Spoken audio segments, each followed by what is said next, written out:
Hello, welcome, Cabbage here. In Magic the Gathering Arena, I wanted to take this video to make one announcement, and then I wanted to just kind of show off my account. And it's been almost 3 months since I have started. But this past weekend, something clicked, and this became the game that I played the most this weekend. This is the first time this has ever happened. But my prediction when I started to play this game was that I was going to be happy with the handout decks. First unlocking all of them and then learning them. And that's pretty much what happened for the first 3 months.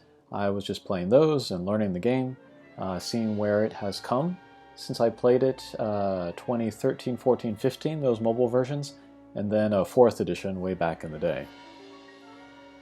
So I feel more comfortable with the game, and then I've started to make my own decks. And that was kind of the progression that I was guessing that I was going to go. Move from the pre-made stuff to creating stuff, and then maybe joining events at that point. I haven't really joined any so far.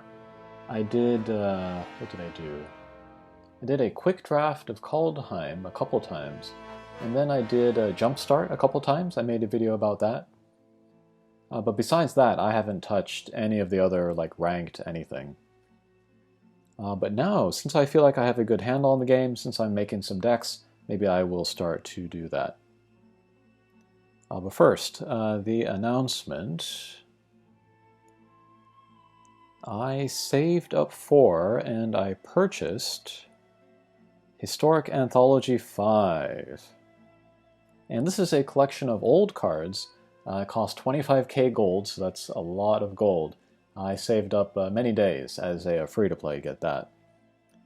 And then my aim was to get these Praetor cards, because these are very strong, these are very special.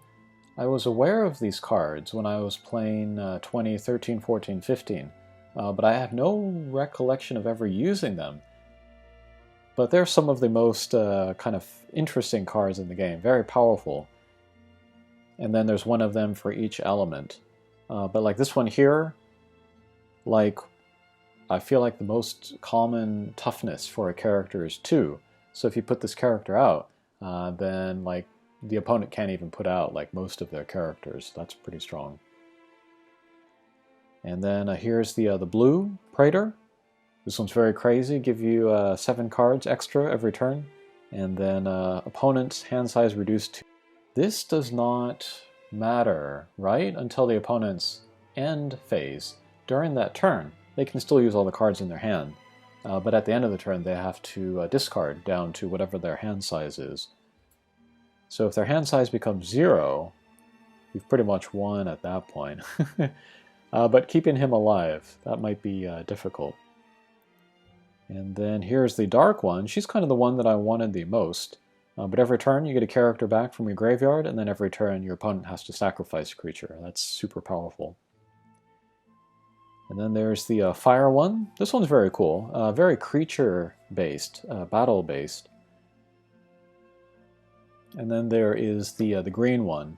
Green is maybe one of my less favorite elements to play, but because I have this card now, it makes me want to play it. But yeah, very strong cards. And then I wasn't expecting this, but they give you 4 copies. I was totally ready to pay the 25k for 1 copy of each, but they give you 4, so that's pretty cool. Greater chance to pull them in battle, that kind of thing. But other cards that I'm happy to have this one. One thing I like about this mobile version of Magic is that you don't have to deal with tokens or counters or whatever. It's all just taken care of for you in the game, so they're more attractive for me here. And then also Merfolk Looter. I love Merfolk. Back when I played 4th edition, I had a Merfolk deck that was pretty powerful. So this is kind of a blast from the past for me.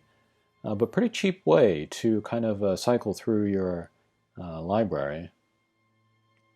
Yeah, what else is interesting? This would be cool if I ever wanted to make a dragon deck, maybe. Oh, and I like all of these double element instant cards. Lots of effects, so maybe they could fit into any deck. And then some artifacts, which I don't really use too much, but this is kind of cool. If you're going against the right kind of deck, get rid of their graveyard, that can really screw them over. And this is interesting because there's lots of sacrifice artifact effects out there. So yeah, if you could sacrifice this, draw a card, that would be good. So yeah, that's what I've been doing the last maybe a week or 2 weeks. I forget when this offer started, but I've been saving to buy the, what do you call it?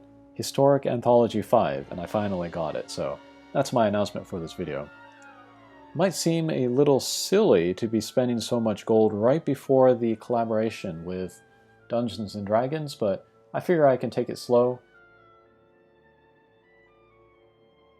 I played through a lot of Strixhaven, that's the current set, and I'll show you my mastery. No, not my mastery, this one? Right, so I'm at 50 right now. I've pulled a bunch of packs. So if I can get a similar amount of packs of Dungeons & Dragons, I think I'd be okay with that. Alright, next I will show you just kind of my cards. I won't show you any decks. I might do that in a future video. Oh, we can see new here. I've been using some wild cards in order to get stuff for my black-red sacrifice deck. I guess we can look at these four. But this guy, when he's on the field, anybody that dies creates one of these satyrs. That's pretty cool. More sacrifice fodder. And Trader's Greed, since I'm able to sacrifice my guys, if I can grab an opponent's creature and then use it and then sacrifice it, that's basically like character removal. And then Witch's Oven, I can sacrifice my characters in order to create food. And then I can gain life from that, or there's other effects that I can use to use food with. But in my sacrifice deck, I have a lot of weak characters, and they're going to lose a lot of fights anyways, so I might as well, sacrifice it, get some kind of added benefit to it. And then the unit will die, and then I can, proc this thing, so maybe it might work. And then here's another thing where I can sacrifice creatures, get life from that. Unfortunately, the Brawl option under play, it's standard only, I think. I can't use historic cards. So like Bubbling Cauldron here, for example, I wouldn't be able to use that in a standard deck, but maybe there is a friendly Brawl option someday, and I'll be able to play it in there. Okay, but let me just show you my cards. I'll show you my Mythic Rares first. Pretty much all of these are just from the handout decks, which is a fair amount. So that's how that's looking. Here, Blot Out the Sky. I did a community post about this lately. Got that randomly from a pack. Same thing for Magma Opus here. It's kind of a crazy card, does all kinds of stuff for you. And then I bought the Praetors, of course. Oh, Embercleave, I feel like I pulled from a pack. Oh, no. Yeah, but this is a legendary artifact. Pretty strong. I like red. Oh, these two. These, what do you call them? Mystical Archives. Whoops. These Mystical Archive cards with the kind of Art Deco sort of look to them. I pulled these randomly from packs as well. And so having these two makes me want to make a kind of a sorcery instant heavy red deck. And then here, this is from Jumpstart. I picked the black packs so I could get that. This one's fun, but it can backfire on you. And this one too, I also got from Jumpstart. This might work with my sacrifice deck, actually. One thing I could do is I could use one of those red spells to gain control of a character. To gain control of a creature, like a very strong creature, and then I could sacrifice it with this character. And then if like it has like attack 7 or something, I can get 7 zombies. That would be cool. And then Valky slash Tybalt. I think this is the only card I've ever used a Mystic Rare wild card to get, and I've been having a lot of fun with this. But yeah, I haven't used my other wild cards pretty much, so that's what I got there. And all the rest of these, I think some of these are from codes that came with starter decks. So thank you to the people that sent me codes for their starter decks. They might be having more from the Dungeons & Dragons collaboration, so if you want to give me the codes for those, and you're not going to use them, I'd be very happy to have them. Okay, and then I guess finally we'll look at my rares, although there might be too many to talk about here. I'll just talk about the ones that interest me. This one's pretty good. 3 mana to destroy a character with a high power, and then you get a character at the end. That's pretty good. What else is good?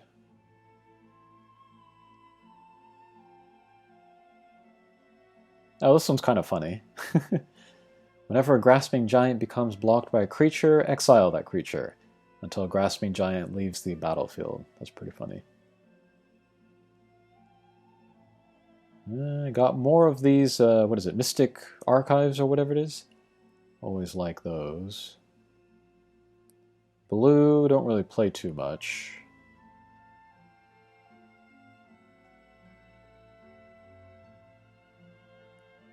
Here's black. Black, maybe my favorite color.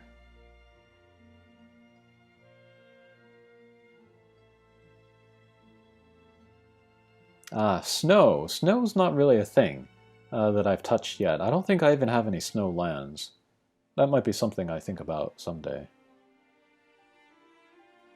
Oh, I grabbed a bunch of goblins using wild cards like Krenko here. Unfortunately, him too, he's also a historic card, but oh well. Oh, and Muxus, he was from the Jumpstart, so that was cool to get him. He's pretty good.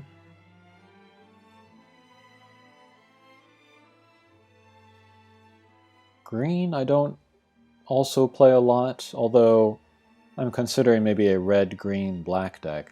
And it would be fun to have a 5-color deck, but that's way in the future. I don't know if I have the cards for that yet.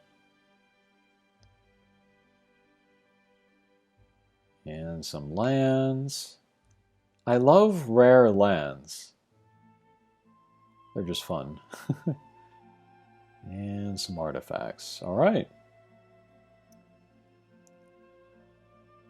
So that is my account, basically. I'm going to keep fiddling with that black and red sacrifice deck, and then I'm going to maybe record a few runs of that. And then maybe when Dungeons & Dragons comes around, I'll try to see if I can make any videos about that. Again, I'm not going to like rank any cards or do anything with strategy, but whatever I can do in this casual capacity, I'll try to make videos for that. Okay, that'll do it for this video. Thanks for watching, and we'll see you again. Take care.